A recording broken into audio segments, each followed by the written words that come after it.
Hello everyone, Helen here. How are you today? I hope you're okay. I'm fine. And today it's a bit of a travel vlog, I guess. I'm going to take you to the island of Iona, and I'll show you a map in a minute in case you're not sure where that is. But yeah, I'm kind of doing this out of order, showing you this out of order for what I did in the summer, because in fact before I went to Iona I was in the camper van for 2 weeks, and I am going to take you on those exciting camper van adventures as well, but I thought I would take you to Iona first. So I'd had the 2 weeks of camper van holiday, and then we'd arranged to get to Oban on the west coast of Scotland and meet up with my mum and my auntie, her sister, the younger sister. She's about 12 years younger than my mum. And they'd come up in the car from Whitley Bay, and Phil then was leaving me there with them. So I will show you a map to begin with. So here's Durham, where I live, and this is Oban, where we met up. We were heading first for Mull and then to Iona. Once Phil had dropped me off, he headed back towards Durham, and my mum, auntie and I set off on the first of 2 ferry journeys. The first of the crossings was from Oban to Craigmuir on Mull. We then had a 1.5 hour drive across Mull, mostly along single track roads, but with beautiful scenery along the way. And we ended up in Finfor, where we had to leave the car, had to park it there, and go as foot passengers on the ferry across to Iona. We didn't have to wait too long for the ferry to come, and we then took the short crossing across the Sound of Iona, that bit of water is. Took less than 15 minutes. And when we were on the island, our luggage was collected by someone from our accommodation, and then we just had to walk along the street by the seashore to get to our accommodation. Thankfully, the weather was warm and dry, and it actually remained that way for most of our stay. We felt really lucky because it could have been quite different. On the last part of our walk, we could see Iona Abbey, just a stone's throw from where we would be staying for the week, at a place called Bishop's House. Bishop's House was built in 1894 as a place of retreat for prayer, study and contemplation. Was set up by the Scottish Episcopalian Church and established by the then Bishop of Argyll and the Isles, Bishop Alexander Chinnery Haldane. What a fine name. These days it's open between March and October, where it's mainly used by organised groups for Christian retreats. However, there are a small number of open weeks each year when anyone can stay, and when the usual retreat activities are not organised. When I was there were about 20 guests staying, with just over half of the guests coming from the USA. I had a lovely room with the most gorgeous sea view looking across the Sound of Iona to Mull, and I think the 2 knitted geese enjoyed sitting on that windowsill during their stay as well, apart from when they came out on some little visits. And there were equally lovely communal spaces in the house, such as the comfortable lounge and a very cosy library. So really nice places to sit and chat with other guests, all of whom were very friendly and interesting and very easy to get along with. It was also a good place to sit and do our crafts together. My auntie was knitting a scarf. My mum had a crochet project with her, although here she's having a go at sewing one of my quilt as you go shapes. And I had several projects with me, including this hexy English paper piecing project. In the dining room, we were served the most delicious meals 3 times a day. There's a lovely little chapel dedicated to St. Columba, where short services were held at the beginning and end of each day.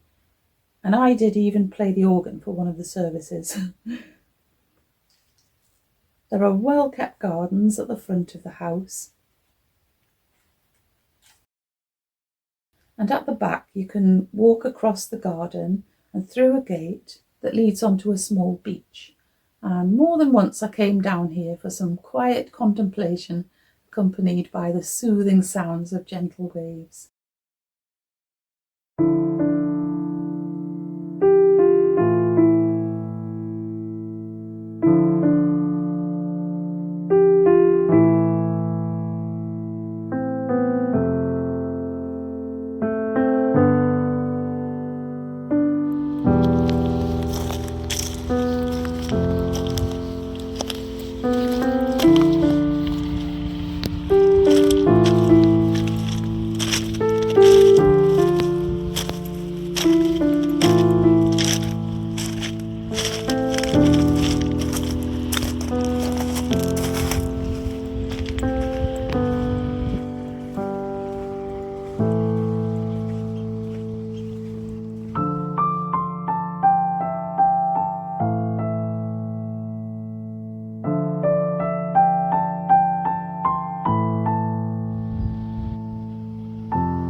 We were in such a handy location for exploring Iona.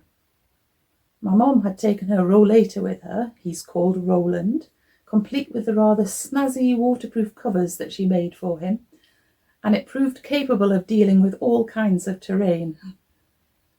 We enjoyed going to different places for coffees, teas, and of course cake, such as the Argyle Hotel, where you can sit in the veranda and admire the views and watch the world passing by. I was amused to see this little dog being transported on a bike, while drinking tea and eating delicious scones and cake. We also liked the Rookery Cafe next to the Heritage Centre, which has a very cosy atmosphere. We all enjoyed our little cake to accompany our drinks, and as often happened during our week on Iona, we were accompanied by the knitted geese, Grayla and Grayson.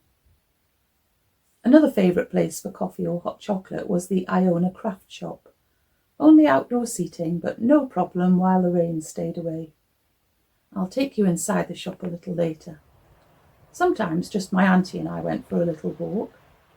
And one evening we paused for ages to watch a shepherdess and her young sheepdog transferring sheep from one field to another.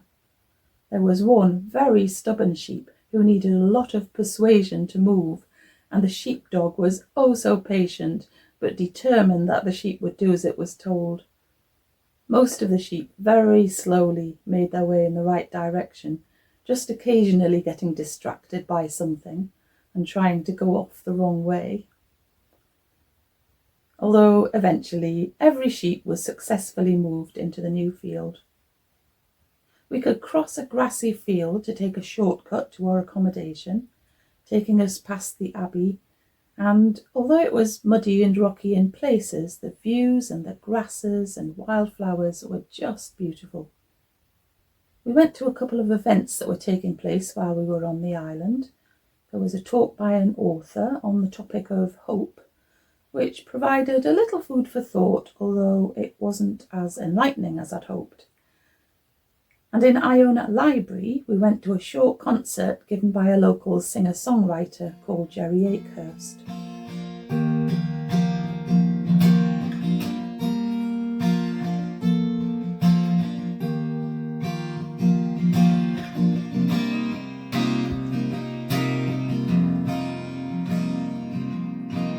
There's a space between the rocks as I look south toward a mooring, where an absence draws my eye like a magnet every time, almost stronger than a present. We all enjoyed browsing in the shops on Iona, and I'll take you into a couple of our favourites now.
Of course, I made a few purchases during my stay, and I promise that I will show you them. A visit to the Heritage Centre reminded us about the rich geology, nature and history that can be found on Iona. Iona is made partly of black Torridonian rock and partly of the even more ancient rock called gneiss, which contains some beautiful shades of pink. Iona is also known for its green marble, and there was once a marble quarry at the south end of the island. I saw examples of many kinds of shells that are washed up on Iona's shores, some of them familiar to me, but all sorts of varieties I hadn't heard of. And there were some pieces of a wreck that had washed up after a ship called the Guy Mannering came aground in December 1856 in the wonderfully named bay at the back of the ocean. Local people managed to rescue 19 of the crew. I learned about how people in past centuries lived and worked on Iona, the living they managed to scrape from the land on small crofts, as well as from the sea. Life was certainly not easy, and there were quite a number who left Iona and emigrated to places such as Canada and America to try and find an easier life. For those who stayed and who survived the terrible times, such as the potato blight in the 1840s, there was a strong and supportive community. They had basic items available to them in the general store and post office. Although a newspaper article showed that the island had no electricity until 1957. Their spiritual needs were attended to as well. One of a series of churches designed by Thomas Telford was built on Iona in 1828, part of a government campaign to provide churches in remote highland and island areas. The children received a good education in the school, and I was interested to learn that from the late 19th century, the school's population was increased by children from Glasgow who were boarded out with crofters on the island. From the late 1800s, Iona's residents began to benefit from an increasing number of visitors to the island, and tourism became an important means of income for the islanders. One of the central attractions for visitors to Iona is the Abbey, founded in the 6th century by St. Columba, who travelled here from Ireland with 12 companions in AD 653. Iona is often described as the birthplace of Christianity in Scotland, and from as early as the 7th century it attracted pilgrims to the shrine of St. Columba. There's definitely something very special about the island, hard to put into words, except to say there's such an atmosphere of peace and tranquility that I've rarely felt on any other small island. The Abbey embodies that special feeling. It always gives me a deep sense of inner peace and introspection, especially when I wander around the cloister where you can tread in the footsteps of those who did the same hundreds of years ago, contemplating their soul and other mysteries of life and the universe. On one afternoon, my auntie and I went on an excellent guided wildflower walk led by a lady who's lived on Iona for the last 30 years.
We had one outing that took us away from Iona.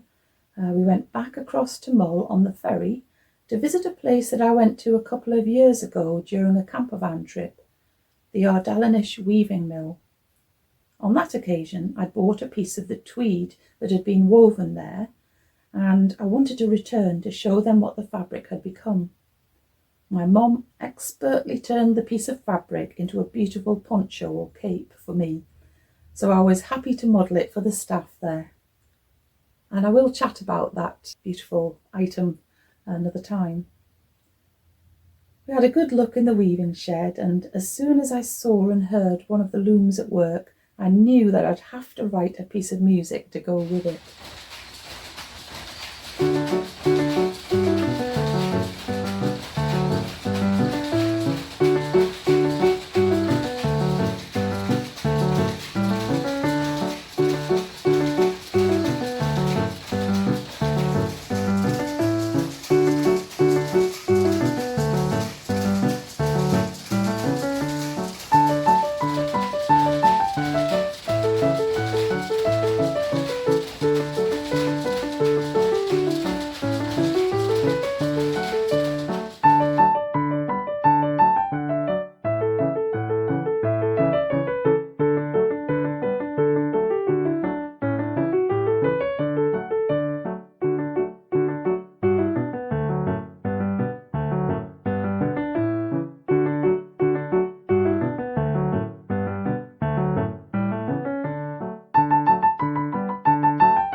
We sat outside to eat some lunch, then, of course, couldn't leave without going into the shop.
didn't buy any fabric this time, but I did come away with a couple of items, which I'll promise I will show you. Another exciting trip that I went on just with my auntie was to the island of Staffa. Staffa is about 6 miles north of Iona and is very small indeed, just over half a mile long. We arrived in plenty of time to catch our boat, the Isle Air, and while we waited we watched a large machine dropping large boulders into the sea.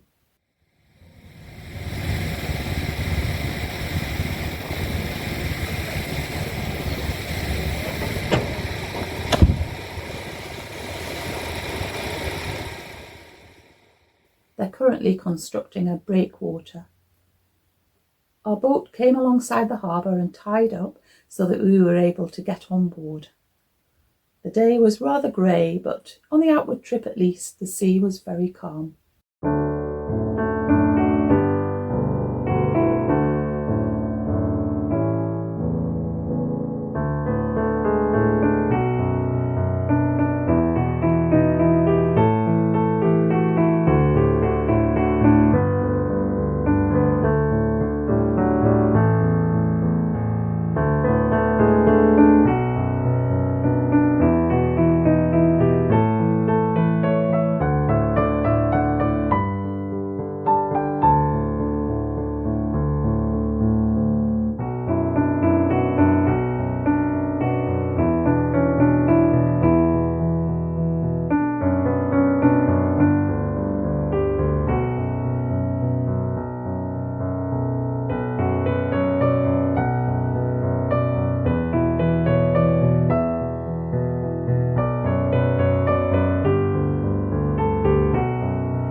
Staffa is a great place for seeing puffins, but when we went it was the end of their time there for this year.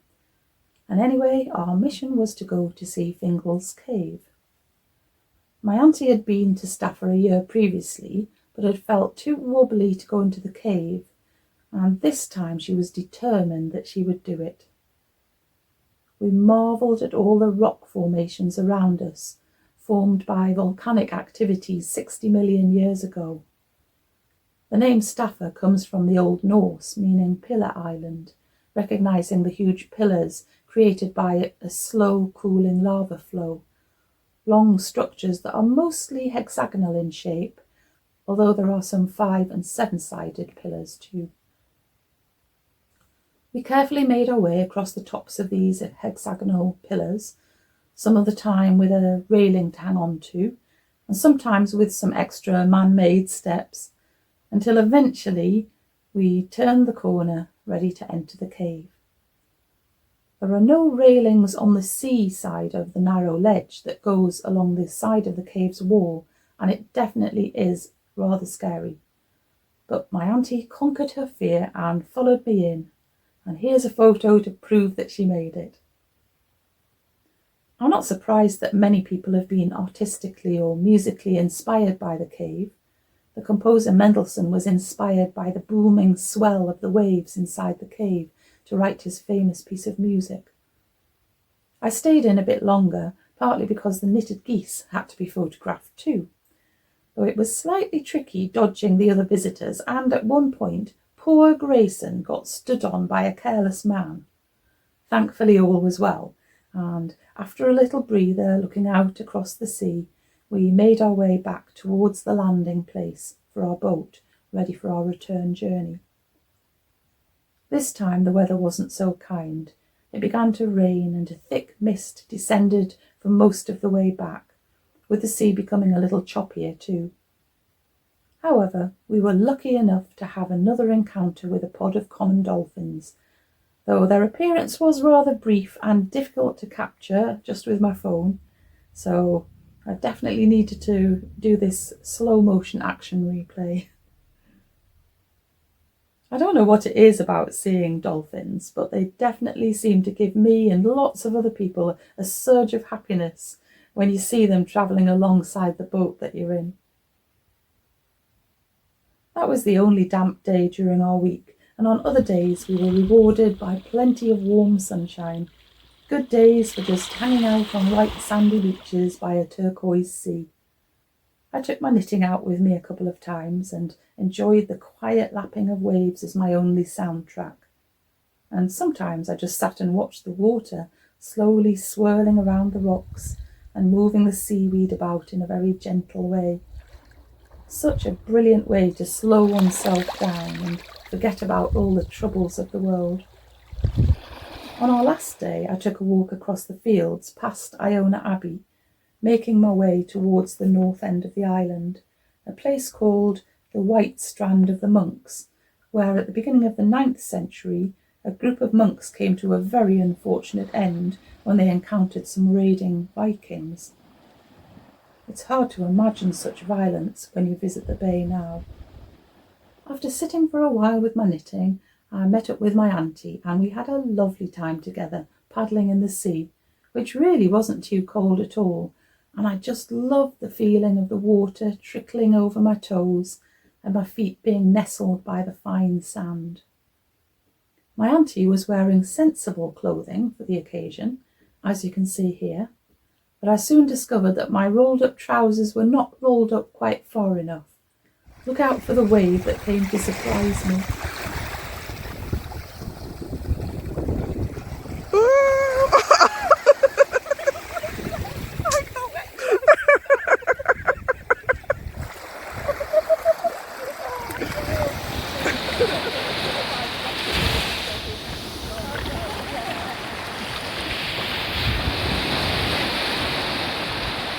My trousers were soaked through, but we carried on paddling for quite a while longer, appreciating the stunning colours of the sea and the distant mountains of Moor.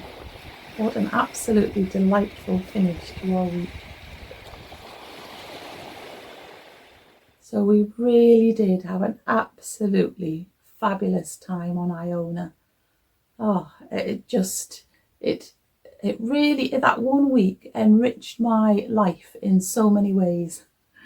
I came home feeling calm and inspired, and it was just wonderful. I can't begin to explain how many things that we did were just completely wonderful. Anyway, I hope you enjoyed coming along with us, and I'll be back again with you next week, and I will show you the things that I bought when I was on Iona, and lots more to share with you as well.